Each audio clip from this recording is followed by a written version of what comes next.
God is an eternal, central energy origin and universal consciousness, manifesting in and through all existences and presences. Yeah. That's God.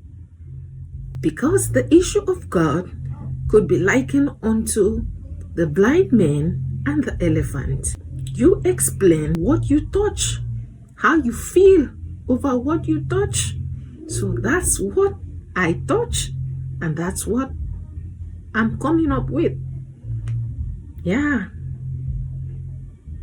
An eternal central energy origin and universal consciousness, manifesting in and through all existences and presences.